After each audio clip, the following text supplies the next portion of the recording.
You're listening to the Fan2Fan Podcast, and on this episode, we continue and conclude talking about some of our favorite horror movies released in 2024. Get ready to hear about The Substance, Trap, Totally Killer, and more. Here we go.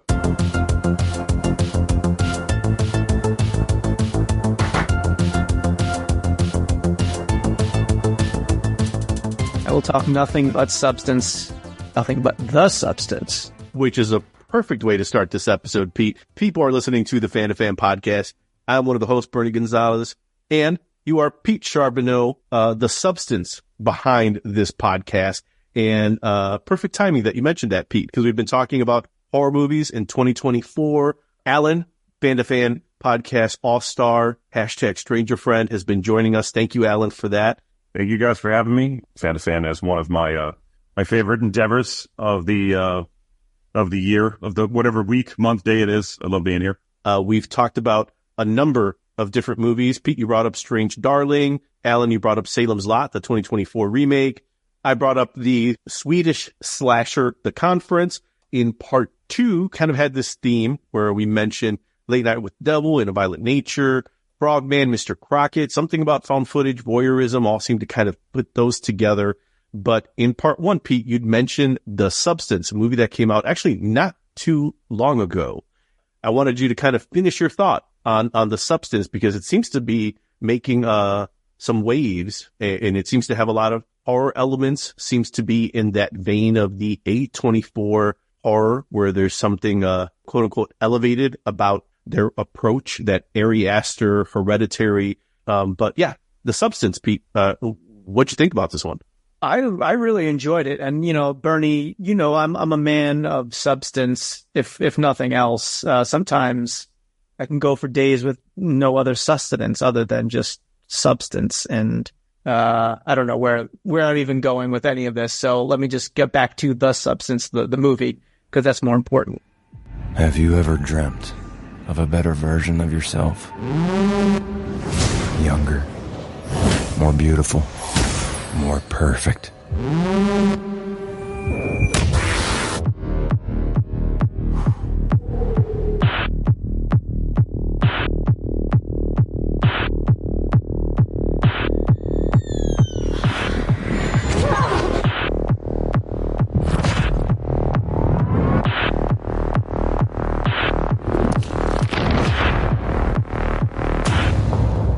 Pretty girls should always smile.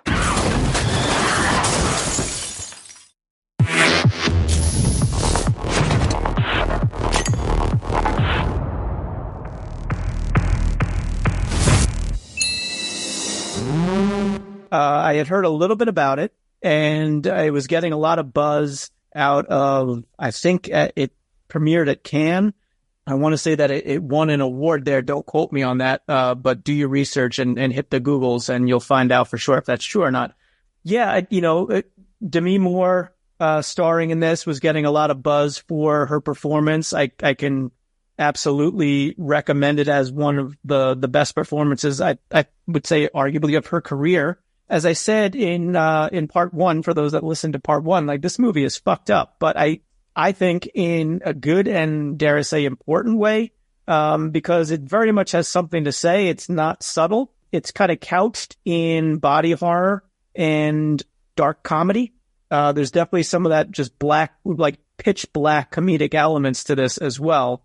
I don't want to give away too much because, like you said, Bernie, it just came out, but it's very much on the surface. It is a story about primarily what happens to women when they reach a certain age, and certainly in the industry of Hollywood and entertainment, and how they are just sometimes immediately and literally cast aside. What lengths women, in this case, a specific woman played by Demi Moore, Elizabeth, will go to remain relevant. She is a popular host of an exercise program on TV. She's also an actress, so it's kind of intimated that she had a fairly successful career. She's got a star on the Hollywood Walk of Fame. That's just how the film opens up. Think of kind of like a Jane Fonda type, maybe, that kind of transitioned into this very popular exercise show. And then literally as she turns 50, she is unceremoniously told to take a hike. You're no longer needed. You're too old and we need to get younger. And so that's where kind of like the horror and the sci-fi and the fucked up element comes in, because she is given some information about this substance that will give her kind of a new lease on life. But of course, there are very specific steps that you need to take with this. Otherwise, things can go horribly wrong. You can guess whether things go horribly wrong or not by the fact that we're talking about this as a horror movie in 2024. And so I was kind of just really riveted the whole time. Directed by Coralie Farjat, French screenwriter, director. I think she also produced and edited this. So this is very much her film. And she, is talked in interviews about this is very much just about female aging and how females, when you get to a certain age, essentially you disappear. It's also, a biting critique of the male gaze. Again, I don't want to spoil too much, but there are other entities involved. So you've got Margaret Qualley, who is hired to replace Demi Moore's character. She may or may not be connected in some way. She is, spoiler alert, but that's all I'll spoil. How she's connected is kind of part of the fun of the movie. But you get, when she is hired by the executive played by Dennis Quaid, he is chewing like all the scenery, and he's a total sleazeball in this film. Basically, if you can conjure up the worst idea of a entertainment executive, that's him in this movie. I'm going to let you organize the rest with my assistant, Isabella?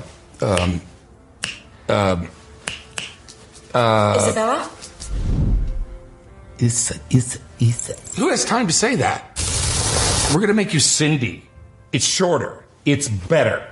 Just no shame, not even a second thought for the feelings of the people that he's just summarily kicking out because he needs, someone that's, perky, great tits and ass, and he needs that new person to, to star in the show. And so Sue, played by Margaret Qualley, comes along and immediately gets the gig. And you've got like this incredible cinematography where it's like a bastardization of the male gaze. It's like the close-up shots of the female bodies, especially in this, especially the younger female bodies. It's like the camera is just going like right there. You want to ogle at a woman's body? Like, we're going to push as close as humanly possible to the point where you're going to be laughing kind of uncomfortably and you're going to feel uncomfortable. Clearly very much, a choice by Coralie Farjat to do this. I think that's where it's just so effective, because there's not much subtle about this film. It's really hitting you over the head with a very big sledgehammer throughout. And I think it's got a lot to say, with the aging, with the lengths that people will go to. It's also being comfortable in your own skin, which is kind of where like this grand Guignol finale comes in that is literally like blood soaked to the point again of comedy. Just incredibly bonkers scene that kind of wraps up the film. I don't want to talk too much more about it. And I also, as a man, don't want to be trying to explain away something that is very much a feminine film. And in a lot of ways, I can say tangentially that my being a person that is now 52, on some level, I could relate to that, the aging, like, these are questions that as I get older, certainly I'm not putting myself anywhere close to the same level of what women experience. I'm just saying, as a genre that in the past has been so male dominated, and stuff that we grew up kind of identifying with films that either reinforce the male gaze or reinforce the male perspective, to have women come in and kind of start taking over the genre a little bit and producing stuff that's thought-provoking as well as entertaining and incredibly gross and disgusting as well, I think is a testament to where the genre itself is going. So hats off to Coralie Farjat, I believe, for doing that. And there's a quote by her that I thought was worth pointing out, where she says, at every age, we can find something wrong with ourselves, which could make us feel like monsters. I thought that if I could create something meaningful about these issues, it could serve as a form of liberation. And I think that's kind of where you get to at the end. There's a liberation there with this character. I think with all of the, Oscar buzz starting already, the win at Cannes, people are going to say that this is your breakout film. But the horror fans are like, no, this is the filmmaker who made Revenge, back with another banger. Now, I need to talk to you about male gaze, because we talk about male gaze all the time, and yet in the substance, there are a lot of women's bodies on display.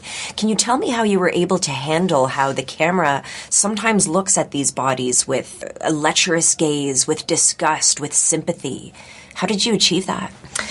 Yeah, like the movie is all about women bodies, like how our bodies can be seen from the outside, all the expectation, that society can project on it, how we can end to kind of tyrannize our bodies to kind of fit some, expectations, outside expectations. And also I think how the external gaze kind of shape our own relationship to our body. So I think it was really for me showing how the external expectations outside kind of lead us to look at our own body in a certain way. And I think there is Elizabeth's body when she's inside her bathroom, which is kind of symbolizing her inner world. And she's facing herself in a totally non-sexualist way. It's the nudity of who she is, almost as she was looking in the mirror to her inner thoughts. And we see all the vulnerability, all the doubts, all the self-hatred that she grew up, to develop because, she felt she didn't meet anymore the expectations of the outside world. And I think the violence that I put on the body is, really reflects the violence that I feel regarding those issues and the violence that we can really do to our bodies, when you read all those things that women can do to extend their leg, to, redo their boobs, to do crazy diets. I did myself, to take some, how do you call this, ribs off, to have the Barbie diet. All those stuff are so absurd, and they are so, I think, representative of, some pattern that is kind of impossible to escape. And I felt that from a very young age. So I really wanted to go very far because I think that's what I felt like everything it can go very, very far to harm yourself. Yes. I've been reading a lot of articles written by women, not just reviews, but this movie seems to have really struck a chord with things that they've gone through in their lives and their careers. And I think it's worth, again, just highlighting the fact that this is speaking to maybe not a brand new audience, but an audience that I think has been underserved in the past, maybe not so much in the last 10 or 15 years, which is a great thing. There are two scenes specifically that I'll talk about that I thought really were not just effective, but really stood out to me. And one is at the beginning when Demi Moore's character decides that she's going to take the substance and take that next step to try and either reimagine or salvage her career. So she calls up the number. She's given an address to go to pick up the package. And so she is in, just a complete desolate, downtrodden part of LA, dilapidated buildings. And there's just this shuttered door that has the address. I think it's even spray painted on the wall of where she, so she's now am I in the right place? And she gets buzzed in. The door doesn't open all the way. She has to stoop down. So again, what lengths are you willing to go to? She's crawling into what could be a complete shithole, but she's determined to find that solution. And, maybe there's some parallels to Ozempic with what's the quick solution here of how can I change my fate? But she gets into the building, goes down this grungy hallway, and all of a sudden she's in this room that's very 2001-esque. It's pristine white, and there's just a wall of little mail, P.O. boxes, and she has a number that she corresponds to, opens it up, plain packaging, bold typography. As designers, of course, we have to, make note of that, the marketing, even though it's very bare bones and basic, no frills, but it's, white box. It's very clinical. It seems to match up with the aesthetic. Exactly. Yeah. Clinical. Perfect word. Yeah. That's exactly what it is. And so there's that juxtaposition of old, broken down, dilapidated. And then all of a sudden you're in this pristine, clean, beautiful room, a different scene compared to the rest of the film, which deals more in the grotesquerie, the body horror, and just like the very up close. It's the sounds. It's the close up shots of, just some really disturbing, grotesque images of what it takes to take this substance and then live this dual life, quite literally. So yeah, I've talked probably more than I thought that I was going to, but I was really impressed with this. It's definitely one of the top films that I saw in 2024 in terms of the horror category. I put it up there with Late Night with the Devil, very different film, but in terms of what I came out with, enjoying, this is right up there. And like you said, like this is garnering some really good attention and some buzz. And more importantly than all that, hopefully it's starting some conversations and in a way, a cathartic piece of cinema for a certain segment of the population, namely, women that are feeling that, they just get easily looked past or discarded by society.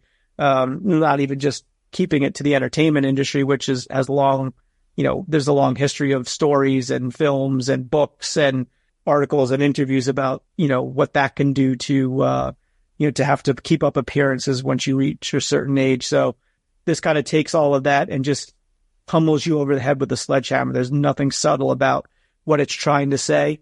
And sometimes you need that. And I very much appreciate that for what it is and love the film. Perfect. Allan, take it away. Throw out another one. So the next one I'm going to throw out is a movie from one of our newer horror directors. He swings and he misses sometimes, and then he swings and he connects sometimes. And this one, I think, was more of a foul ball. It's the movie Trap from M. Night Shyamalan. Shyamalan ding. Shyamalan ding dong. Put your hands together for Lady Raven. Dad, thank you. This is literally the best day of my life. What's with all the police trucks outside and the cameras everywhere? The butcher goes around just chopping people up. Well, the feds are heard. He's gonna be here today. This whole concert, it's a trap. Dad. Dad. Your daughter's never gonna forget this day. Trap, only in theaters. It brings back Josh Hartnett, and he's so effective as like this over-the-top, nice suburban dad that he comes across as creepy, and there has to be something up with him. The aspect of him being stuck in the theater, in the stadium for the show and trying to find his way while also not disappointing his daughter, and the ruthlessness of the character, the sort of growing danger that you see for every person that like encounters this character who can just manipulate the shit out of anybody. If you're a fan of like the Unbreakable series, Unbreakable, Glass, and Split, he's creating another character here that may or may not be based in reality, a character that's, bigger and badder and stronger than the average person, more terrifying. We love the beginning to the middle of the movie. We thought was really well done once they left the stadium. But yeah, the movie itself, I think it's a fun night at the movies. I don't think it's going to change your life. Meat and Potatoes, 2-star thriller, horror, weird ass movie.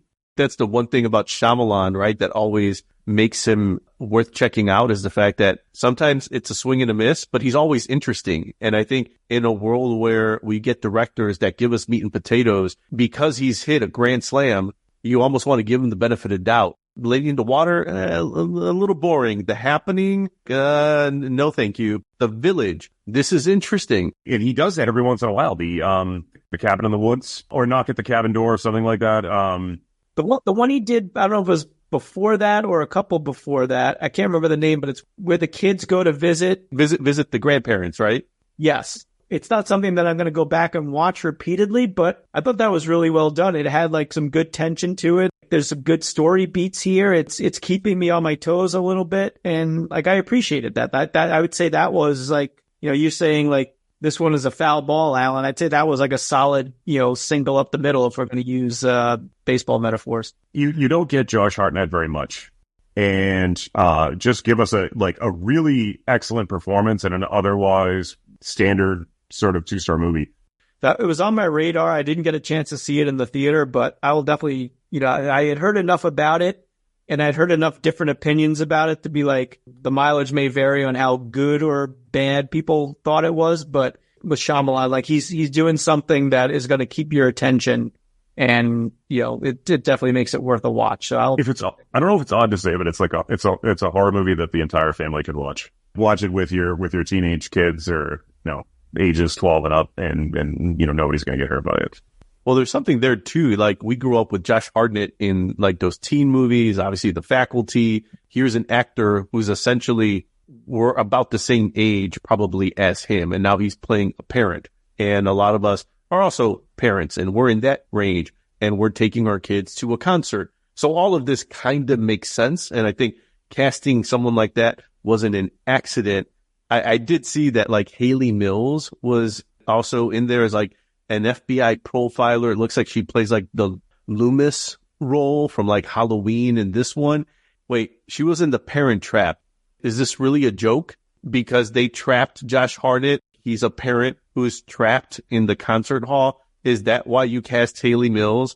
A joke that like M. Night Shyamalan is like, 2% of the people are laughing at this. They're like, why Haley Mills? Oh, I see what you did. That'll make the trivia section of IMDb. I saw Haley Mills in the credits, and I go to Vix, I go, Haley Mills, isn't she dead? That's why you're not part of the Haley Mills fan club. I'd like to report a crime that hasn't happened yet. Have you seen the movie Back to the Future? Basically, I'm living that movie right now, which is how I know there's going to be a murder tonight. Hate time travel movies. They never make any sense.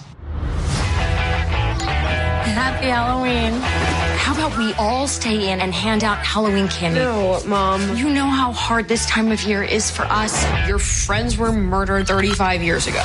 It's not 1987 anymore. Stay safe, honey. I love you.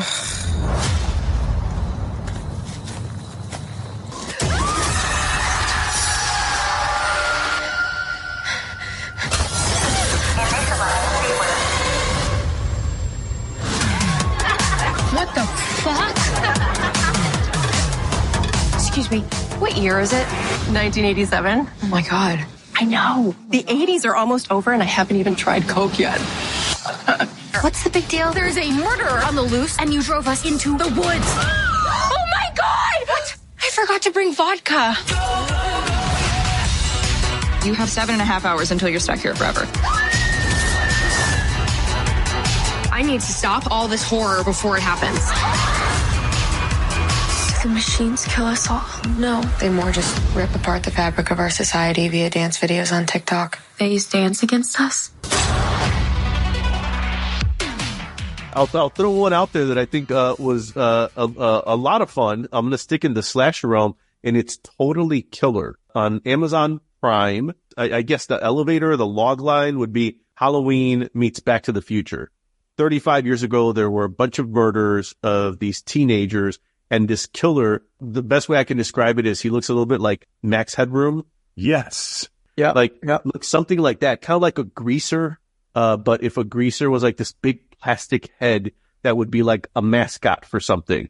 He's the serial killer, and now he's returned on Halloween night to claim another victim. And then you have the main character, Jamie, that I'm sure has to be an homage to Jamie Strode from Halloween, has to come face to face with this killer, but then accidentally travels back in time from the present day to 1987.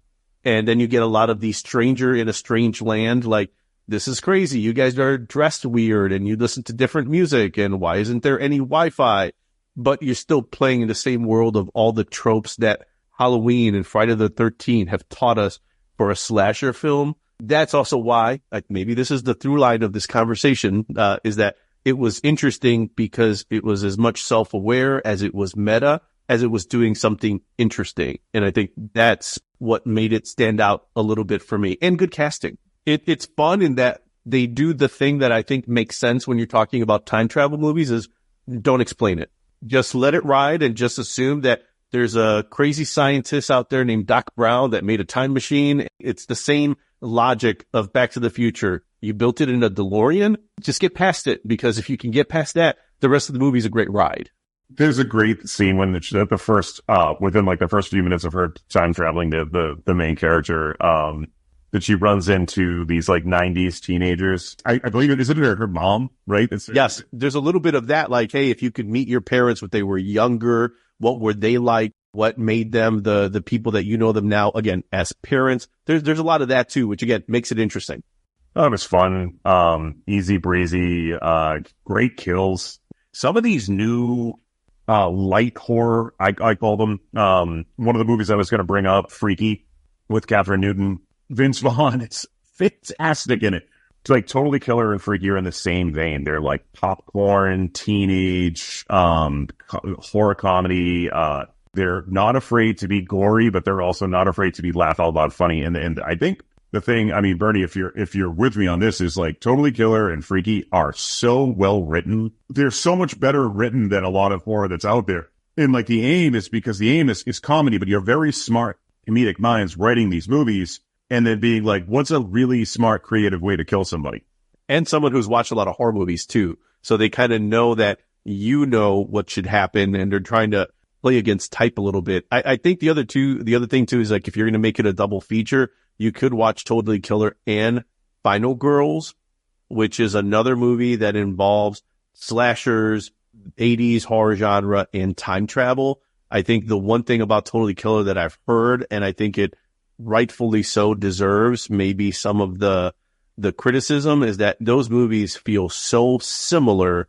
They do have a lot of things in common, but they are very much their own thing. So if you were watching Totally Killer and you're like, oh, this is cool, I wish there was something else like this, just watch Final Girls right after that, and then maybe watch Freaky right after that. That's going to be a great triple feature because they are well aware of the horror genre, but also give you something interesting to watch. There are multi-generational horror fans at this point, and you've got decades of very specific tropes to play off of, and to be able to kind of do that through multiple decades and generations. And if you get, like you guys are saying, like if it's written really well, that does so much of the work for you, because then you can kind of just really play off of like, oh, what does someone like your daughters, Allan, like go and look and see how people acted in the 80s and the 90s and play that off of someone from now being faced with their parents back then or something like that. Incredibly ripe for some like really good satire and comedy. Oh, by the way, it's also a slasher, and we're doing those tropes as well. Elvira, Mistress of the Dark, will return in a moment. Shocktober, New York's movie station creates a little monster. September, Shocktober, November, a little bite of the unexpected. What was that? A little vampire humor? Shocktober, it's back. It's very cool to be a ghoul. We'll be seeing you on Channel 11. Shocktober, on New York's movie station. All right, guys, so let's go into speed round. Throw out either new movies that you've seen in 2024 in the world of horror, something that you've seen in the theater. For example, I know I saw Evil Dead 2 in the theater, and that was a hell of a good time. A movie that maybe you've just discovered in 2024, but it's an older movie. Doesn't matter what era it's from, 70s, 80s, 90s, early aughts, but you've seen it now for the first time. So you've just discovered this movie this year. We saw on a Screen Unseen. Excellent promotion to get people to the movies. It's always packed. AMC does a Screen Unseen every other Tuesday here in Massachusetts at a couple of theaters. $7 for a movie ticket. You don't know what you're going to see.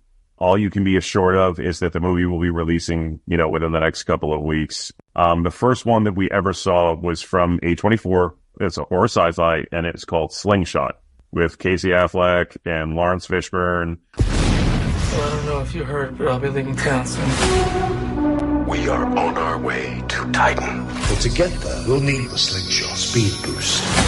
Hibernation can produce confusion. She's not here on the ship. I know that. Your imagination is playing a cruel trick on you. Abort the mission!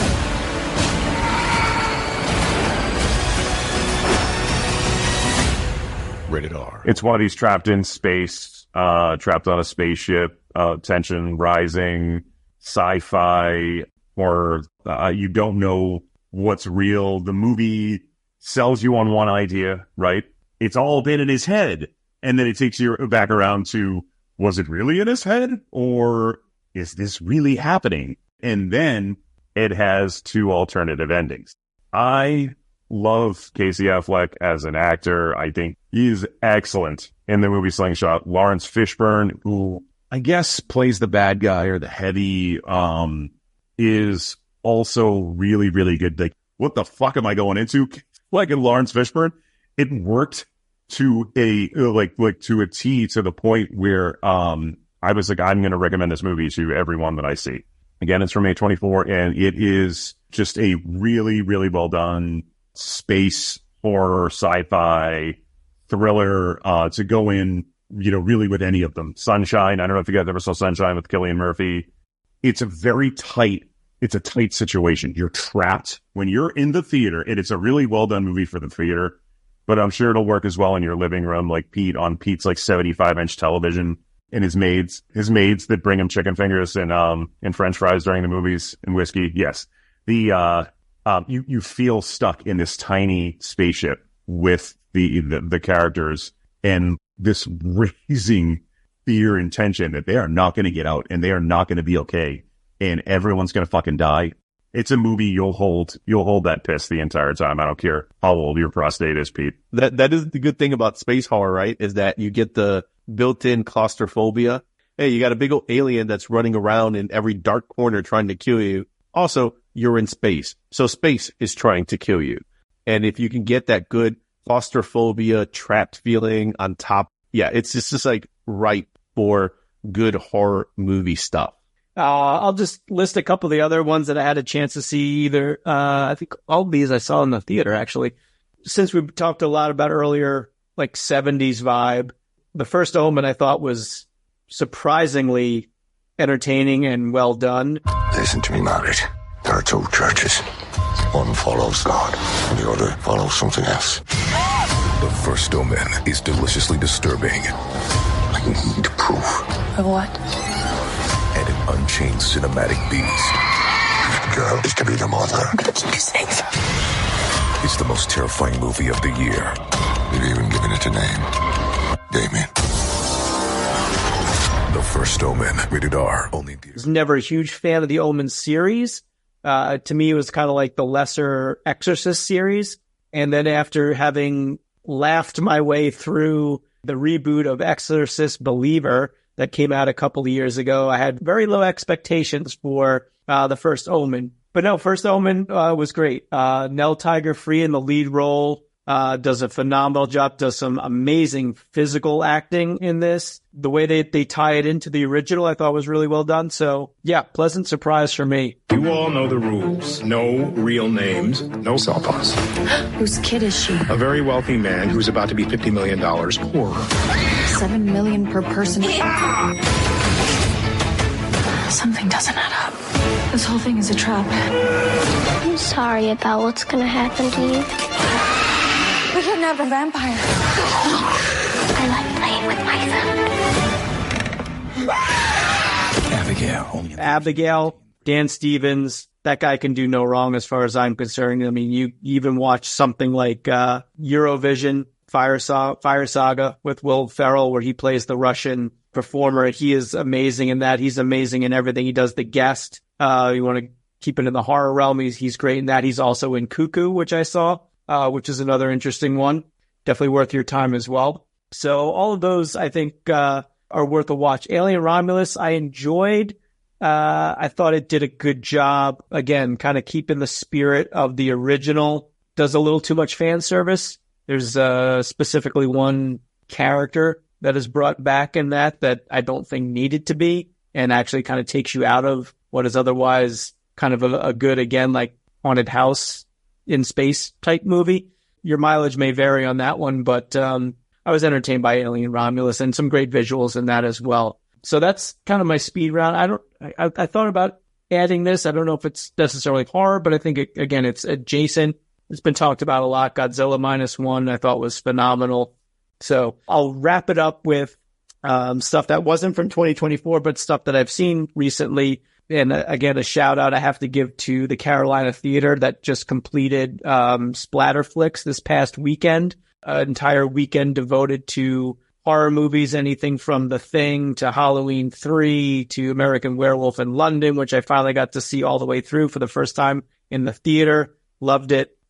Just an amazing curation of films for the weekend. But I got to see 2 weeks ago in the theater Alfred Hitchcock's The Birds. There's no reason to be afraid. Birds are not aggressive creatures, miss. They bring beauty into the world. That might be true for one bird, but thousands of birds? That's a different story.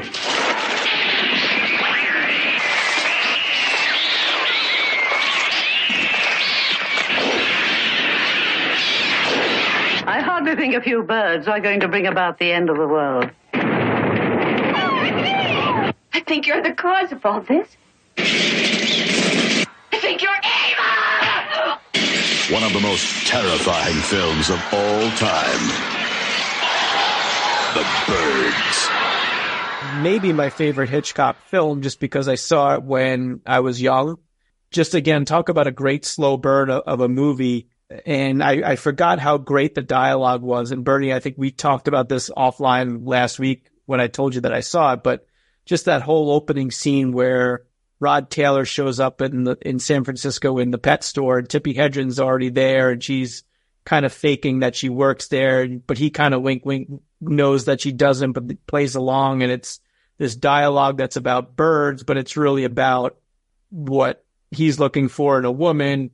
And if you want to use the British term, slang term, birds, then you're talking women still. So there's this whole stuff going on, but they just don't really write dialogue that way anymore. And it's such a fun throwback to that witty banter of the sexual relations going on in the 60s and how you dealt with that in a movie where you couldn't really openly talk about sex, but you can wink, wink, nudge, nudge, talk about it if you couch it in certain ways. So had an amazing time seeing that in a packed theater at the Carolina Theater. The audience was into it. It was just, you can't beat that, and you can't replicate seeing something like that when you're in your living room, even if you have some friends over. It's a great experience, but to see it with a couple hundred people in the theater, just absolutely fantastic. So I really enjoyed the fact that I got to experience that.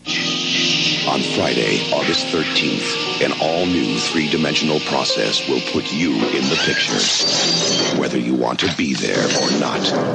Friday the 13th, Part 3 in Super 3D. Join Jason in the woods on his day, if you dare. Friday the 13th, Part 3 in Super 3D. Rated R.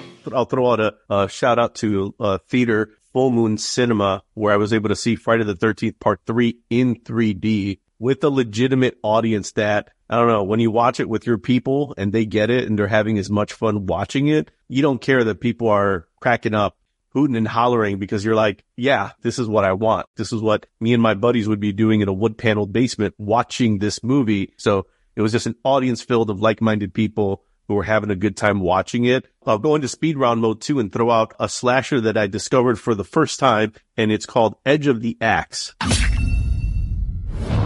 Paddock has always been a quiet little town. A series of brutal murders have been committed in the area by what appears to be a madman. I tell you, this place stinks of death. A neighbor found her body a couple of hours ago. My God. Rita Miller was hacked to death.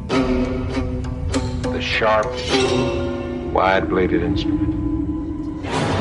Everything's gonna be all right. Charlie, is that you?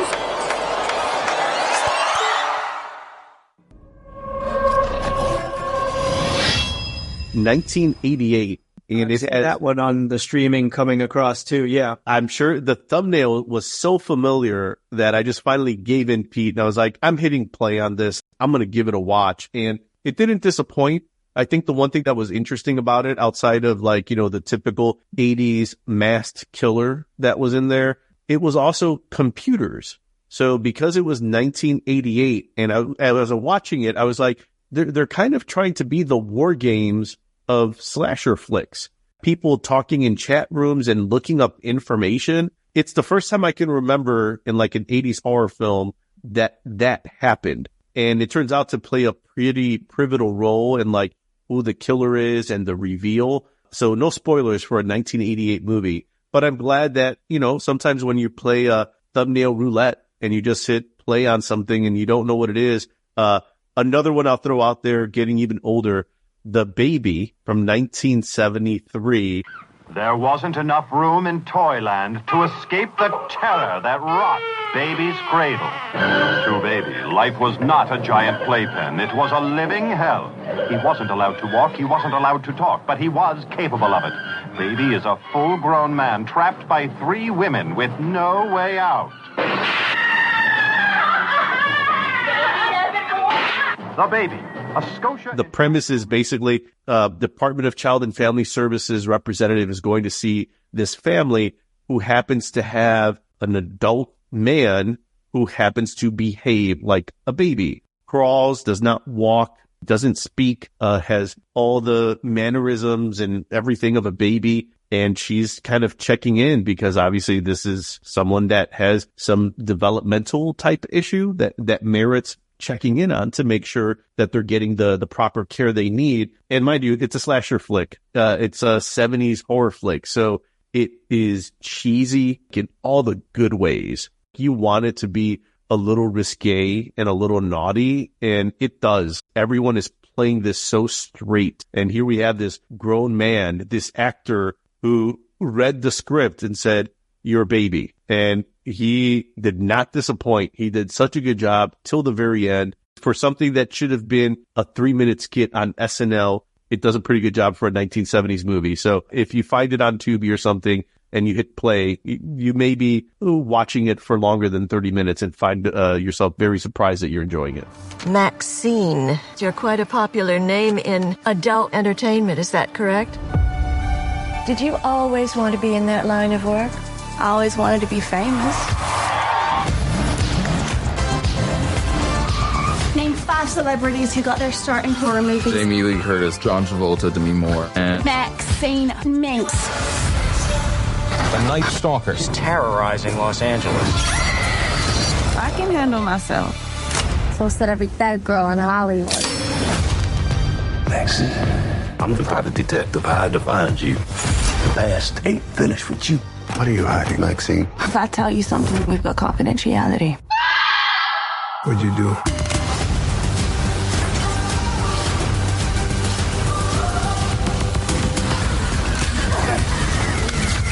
Maxxxine, you're a movie star. Did you guys see Maxxxine? I have not. And I think this is where Ty West comes back around again, because I loved House of the Devil, the trilogy, right? That is with Mia Goth. I haven't seen any of them. Okay. I'm wondering, Pete, have you seen them all? I have. Yeah. Really liked X. Earl, I thought, was visually kind of blown away by, but the story was kind of unnecessary given the first one. And then Maxxxine, I was like, well, this is going to be up my alley because it takes place in the 80s and, there's New Order on the soundtrack, but it did not hit for me. It was probably my least favorite of the 3. And I was definitely a little bit let down. The ending kind of goes into, although it takes place in the 80s, it kind of has more of like that 70s thriller feel. Yeah, it was a letdown for me. So the 13-year-old is the Black Phone fan. The 18-year-old is the Maxxxine X Pearl fan. My 18-year-old cosplayed Maxxxine and went to the movies to see it with her friends. They were so pumped to go see it, and then definitely a little disappointed by the finished product. They love Mia Goth. They're all like Mia Gothaholics. Speaking of Mia Goth, have either of you seen Infinity Pool? Nope. Mia Goth is the bad guy in Infinity Pool, and it's worth watching how we get there. It's very much a sort of a take on like how bored we are today and how like the things that we'll do to find excitement in the world, and the horror that we can unleash when we believe that will be no consequences for it. The id comes out of all of us when we're told that like you will not be held responsible for your actions.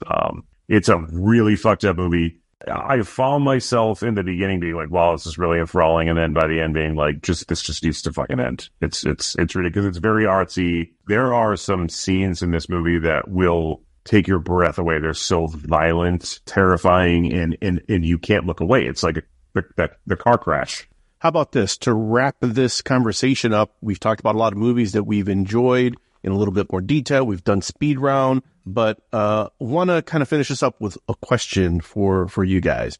So we've seen that horror, I guess like any other movie genre, kind of works in eras. Something becomes popular, you get other filmmakers, studios that are kind of jumping on the coattails of what's popular, what people are going to see at the box office. I remember, after the Blair Witch, we saw the popularity of found footage movies. Obviously, .rec, The Last Broadcast, the Paranormal Activity movies. I mean, you can even go so far as to like Cloverfield, George Romero with a Diary of the Dead, where they took, a zombie classic and then layered on the found footage genre on top of it. Thinking about zombies, obviously, Night of the Living Dead is the grandpappy of all of them. But after, the popularity of even movies like the Dawn of the Dead remake and then the Walking Dead show, we saw a lot of zombie stuff on TV, in theaters. And I just wonder, like anything else, right? We have this A24 style horror where they seem to be trying to do something more than just be 93-minute slasher. There's something that's trying to be explored, something in the human condition. I think a lot of these movies, you've mentioned this before, Pete, they're reflections of the fears of society, what's happening now in our lives, in the economy, in politics. And I think a lot of these, quote unquote A24 style movies, just like you mentioned, Allan, with Infinity Pool, talking about, classism, and if you could just get away with anything, what would that look like?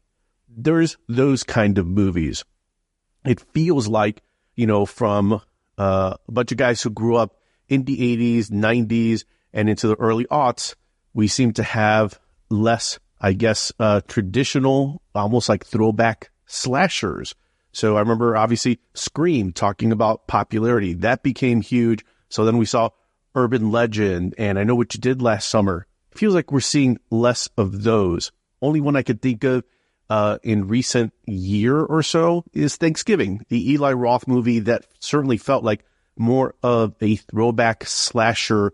And, it certainly had some Eli Roth signatures to that movie, but it felt like I was watching an 80s slasher, an 80s Friday the 13th or Halloween movie. And yeah, even that Halloween, where it felt very much respect to the John Carpenter original when they just did the 2018 Halloween Kills, Halloween Ends trilogy. But even those were trying to say something about trauma and victims and survival. It just feels like we're seeing more of that. Again, I'm just going to put it all in the same bucket, the same area, A24 style horror versus slashers. And I'm just wondering, long-winded way of asking you guys, do you think we're going to see more of that? Are we going to continue to see more of that A24 trying to say something type horror? Or are we going to, at some point, start moving back towards, I guess, just shut off your brain style slasher flicks that, really just are meant to bring people to the audience, something that Blumhouse is great at, making a ton of movies that have a great opening and then kind of disappear. We don't really hear about them again, but they do well enough, especially on a, $5, $6, $7 million budget to make 30, 40 million in the box office and kind of keep the Blumhouse machine going. So I guess, again, a long-winded way of asking you guys where you think horror is going to go, impact of A24, are slashers going to come back? Where are we going in 2024 and beyond? That's a good question. I think that we're probably going to see more of that elevated stuff for a little while yet, unless you've got something really original to say, like something like In a Violent Nature changes the perspective. I think it's kind of tough to make some of those slasher type movies work right now. Like Thanksgiving, again, it was like a throwback. It was very much an homage to what came before. But I think now it seems to be about like filmmakers are trying to find something new and new ways to come at some of these genres. And I think it's interesting. I don't think they always work, but I think that's to be expected anytime. Like someone like we're talking about people taking swings like Shyamalan. Like if you're going to take a swing, sometimes it works and sometimes it doesn't. I like the idea that there are filmmakers out there feeling that they've got the ability and the freedom to take some of these swings. So if I had to guess, I think we're going to see more stuff like the A24, because I think even if they're not making a ton of money at the box office, I think if they're done cheaply enough, they seem to be doing well enough. And if there's an audience for it, that'll continue. But I could be wrong. Maybe something like Terrifier 3 kind of kicks into motion a whole new round of that type of film. I don't know. But again, if I had to guess, I'd say it continues in the direction it's going, but I don't rightfully know. My take's slightly different in that I agree with you. Right now, we are definitely in the time of the elevated horror thriller. It's all about the story. It's all about how well the movie is made. It's all about, coming back around to explain why the character is doing what they're doing, what we learned from it. I think the slasher movies right now, we talked about a couple of them earlier with like Totally Killer and Freaky. That's where the slasher movies are right now. They're making fun of it at this point. For the Terrifier, Insidious movies, that's a whole genre that's new, I think. It's like within the last 20 years, it goes back to like the roots of like Hostel and like The Devil's Rejects, right? Like torture movies. I would love to see a rebirth of the slasher movies. I think we're horribly overdue for a slasher. I mean, really, the last one that we have is Ghostface, right? And Ghostface was brought to us in the mid-90s, and every time they pump out a Scream movie now, we want to see what Ghostface is up to next. Who's the next Ghostface? I think we're well overdue for a new Jason, a new Freddy, a new Michael Myers. I don't know if Art the Clown has the same weight. I don't know if he's in that category. I've seen posts where like they sort of stick him in with all the greats, but is he really on that same level? Are those movies on that same level? I don't think so, but I mean, a different generation may argue with me on it. He hasn't even been to space. What does he know? He hasn't been to the hood. You're not legit until you go to space. I will say that, throw my 2 cents in on this. Thinking about Scream, Allan, I think the reason why Scream has found maybe some extra legs beyond like maybe part 4 was introducing Jenny Ortega and Melissa Barrera into the cast. Yeah. Jason and Freddy were nostalgic for those because we grew up for those. And maybe your daughters are different, Allan, because they grew up with you and Rebecca's parents. But I think for maybe people who are not nostalgic for those movies, they don't have that context. So they're not nostalgic for those teenage slashers of the 80s. They haven't grown up with a version of Jason or Freddy that's worth speaking of, at least in this generation, right? Yeah. So I am wondering if at some point the A24 horror that they've all grown up with, is it now going to kind of, the pendulum will swing and we're going to need a bunch of stupid stuff. We're going to need a newer Jason. We're going to need a new Freddy. We're going to need something that's going to have to go out there that's maybe closer to what Eli Roth did with Thanksgiving. A bit of a throwback for those of us that remember the slashers and we're like, oh yeah, totally get it. I see what they're doing here. This all makes sense, but also is kind of more informed with, yeah, but now we got to deal with cell phones and we got to deal with kids who are resourceful and who are not as stupid as those teens were back in the day and are most assuredly going to do drugs and have sex, and they're still going to survive. So how do we tell? I was just going to say, maybe they're not having sex, right? Are these the same teenagers that want to get nudity out of movies? There you go. Yeah. So maybe there's I think a weird thing that's going to happen where things are going to somehow turn around, and we'll get back to maybe some of those slashers, and we'll be like, oh yeah, this is exactly like Edge of the Axe or some of those films that we saw, The Town That Dreaded Sundown or whatever. And they'll just be like, I have no clue what you're talking about, old man. But they didn't grow up with that. So they're just like, oh yeah, this is just what it is for us now. Yeah. Well, I think the genre has always been really good about reinventing itself. And I think it right now may be in a transition period because like you guys are talking about, like I look at something like Halloween kind of played off of the stranger danger of the suburbs, and Friday the 13th that's going off to camp or being like in an isolated place that seemed like could still happen in the 70s and 80s. And I feel like that's all we live in a very different world, obviously, than that now. So how do you take some societal fears that exist today and translate that into something that could be adaptable for the slasher genre. And I think people are doing it. I think it can be done. But I think we're still trying to figure out what that's going to be, because right now you've got a lot of like, well, let's just kind of, if we can come up with the tone of the 70s and the 80s and kind of either set it in that time period or give it that aesthetic, you can get away with doing an homage to that, but it's not really like new. And so what's going to come out that is going to be that new? And I think we're still kind of waiting to see what shape that takes and who out there is going to craft it. It's going to be Monster Squad Part 2. Oh, God. Long-awaited Monster Squad Part 2. Monster Squad. Doot, doot, doot, doot. Wolfman doesn't have no Squad.